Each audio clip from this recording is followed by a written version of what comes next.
എത്ര നേരായി ഈ കുട്ടിയോട് കുളിക്കാൻ പറയണു. കറണ്ട് പോണ വരെ കാത്തുക്കൂ. ഇങ്ങോട്ട് വാ. നേരം വൈകി കുളിച്ചിട്ട് വേണം ഇനി പനി പിടിക്കാൻ. മുത്തശ്ശി, നമുക്കിന്ന് കുളിത്തല പോയി കുളിച്ചാലോ? എന്താ കുട്ടിയെ പറയുന്നേ? ഈ സമയത്ത് അങ്ങോട്ട് ആരും പോകൂലെന്നറിയില്ലേ? അതെന്താ പോയാല്? അത് വെറും കുളമല്ല, ആ കുളത്തിലൊരു ചീങ്കണ്ണിയുണ്ട്. അത് രാത്രി സമയങ്ങളിൽ അവിടെ വരുന്നവരെ എല്ലാം പിടിച്ച് കുളത്തിൽ മുക്കിക്കൊല്ലും. ചീങ്കണ്ണി മുക്കി കൊല്ലാനോ? അതൊരു നിസ്സാര ചീങ്കണ്ണിയല്ല, അതിശക്തനായ ഒരു രാക്ഷസനാണ്.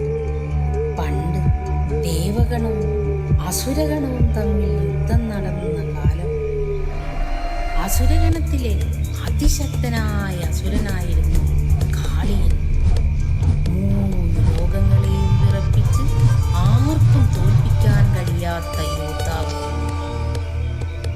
അങ്ങനെയിരിക്കെ ഒരു നാൾ ദേവന്മാരെല്ലാവരും ചേർന്ന് കുബുദ്ധിയാൽ അവനെ കൂടെ നിന്ന് ചതിച്ചു. അവൻ്റെ സ്വത്തും ഭൂമിയുമെല്ലാം കൈക്കലാക്കി. അവൻ സ്നേഹിച്ചവരെ എല്ലാം കൊന്ന് കത്തിച്ചു.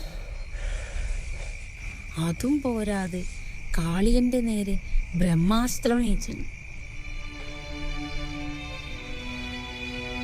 എന്നിട്ട് കാലിന് എന്ത് പറ്റി? കാളിയൻ മരണപ്പെട്ടു.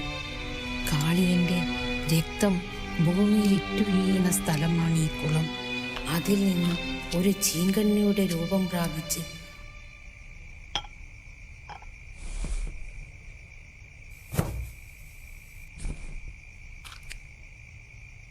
അവൻ പുനർജനിച്ചു.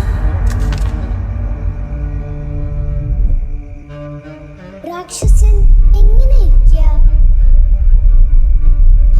തടിയോ പൊക്കം,